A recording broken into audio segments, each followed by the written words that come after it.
खुलासे ने सेबी चीफ, इस देश की सरकार और इस देश के प्रधानमंत्री नरेंद्र मोदी की इंटेग्रिटी को तार तार करके रख दिया है। उनकी कोई इंटेग्रिटी नहीं बची है। उनकी साख, उनकी प्रतिष्ठा, उनकी कर्तव्यनिष्ठा पर जबरदस्त सवाल है। वो कटघरे के घेरे में आज खड़े हुए हैं और यह पूरा समझ में आता है कि परम मित्र को बचाने के लिए बड़ी साजिश रची गई है। यहां दाल में काला नहीं है, यहां पूरी की पूरी दाल ही काली है। और इससे पहले कि बीजेपी, और वो कर रही है, नाम अडानी का आ रहा है, नाम सेबी का आ रहा है, नाम माधवी बुच का आ रहा है, नाम ब्लैकस्टोन का आ रहा है। बीजेपी को क्या तकलीफ है? वो काहे दंगल में, अखाड़े में उतरकर बचाव पे आ गए? ये कौन सा तिनका है? क्योंकि दाढ़ी में तिनका तो है और उसका खुलासा अभी हम करेंगे।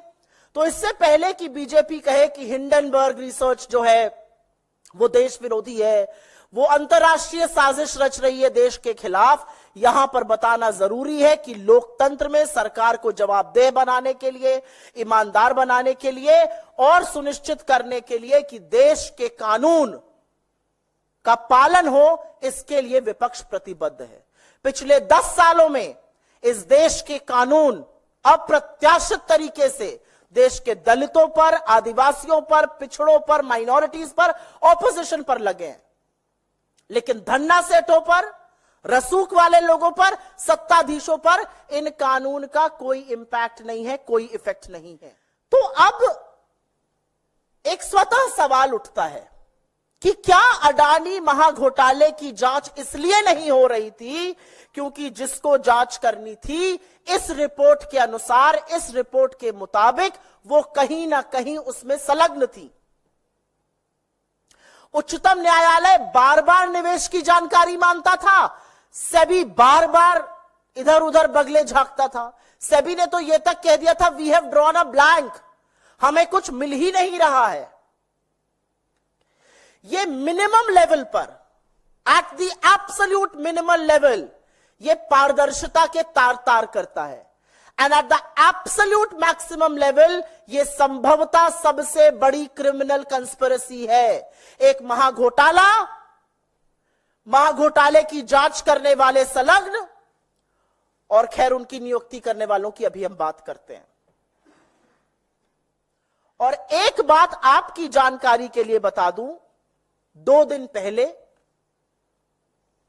जब सरसरी तौर पर यह चर्चा हो रही थी कि हिंडनबर्ग रिसर्च की एक और खुलासे वाली रिपोर्ट आने वाली है, ब्लैकस्टोन ने एक बड़ा कदम उठाया।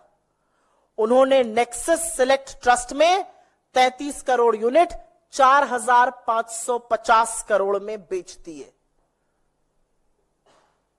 आपदा से पहले ही यहां फायदा बनाया जा रहा था, सवाल यह भी उठेगा। अब दूसरे अहम किरदार की बात कर लेते हैं और वो है ब्लैकस्टोन। एक रीट्स नाम की चीज होती है जो इन्वेस्टमेंट का प्लेटफॉर्म है। एक जैसे म्यूचुअल फंड होता है, पोर्टफोलियो मैनेजमेंट सर्विस होता है, वैसे ही एक रीट्स है, रियल एस्टेट इन्वेस्टमेंट ट्रस्ट। इसकी बहुत पैरवी आजकल सेबी करता है। माधवीपुरी बुच जी ने तो सार्वजनिक रूप से इसको अपना फेवरेट इन्वेस्टमेंट इंस्ट्रूमेंट भी बताया है, इन्वेस्टमेंट ऑफ द फ्यूचर भी बताया है।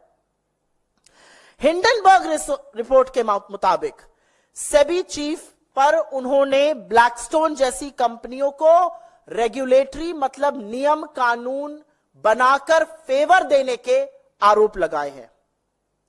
उनका कहना है कि सेबी चेयरपर्सन रहते हुए माधवीपुरी बुच जी के पति धवल बुच ब्लैकस्टोन के सीनियर एडवाइजर बन गए, वरिष्ठ सलाहकार वो नियुक्त हो गए ब्लैकस्टोन के, और ब्लैकस्टोन रीट्स का एक बड़ा प्लेयर है इंडिया में।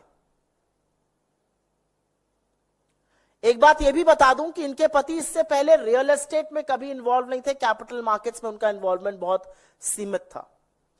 हिंडनबर्ग का आरोप है कि रेगुलेटरी बदलाव, नियम कानून ऐसे बदले गए जिससे कि सारा का सारा फायदा रीट्स को हो रहा था और रीट्स में सबसे बड़ा प्लेयर ब्लैकस्टोन था और ब्लैकस्टोन में माधवी बुच जी के पति धवल बुच जी सीनियर सलाहकार वरिष्ठ एडवाइजर थे। जैसा कि मैंने कहा वो रीट्स की बहुत बड़ी पक्षधर है।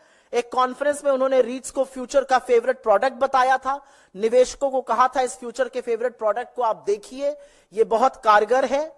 हिंडनबर्ग का आरोप है कि क्या माधवीपुरी बुच जी ने ये सब कहते हुए ये जिक्र किया था कि उनके पति ब्लैकस्टोन से संबंधित है, जो रीट्स का सबसे बड़ा खिलाड़ी है। वीडियो देखने के लिए धन्यवाद। लाइक करें, शेयर करें और हमारे चैनल खासदार टाइम्स को सब्सक्राइब करें तथा रोज नए अपडेट्स के लिए बेल आइकॉन को प्रेस करना ना भूलें। साथ ही देश और दुनिया की ताजा तरीन और स्थानिक खबरों के लिए हमारे वेबसाइट www.khasdartimes.com पर विजिट करें। धन्यवाद।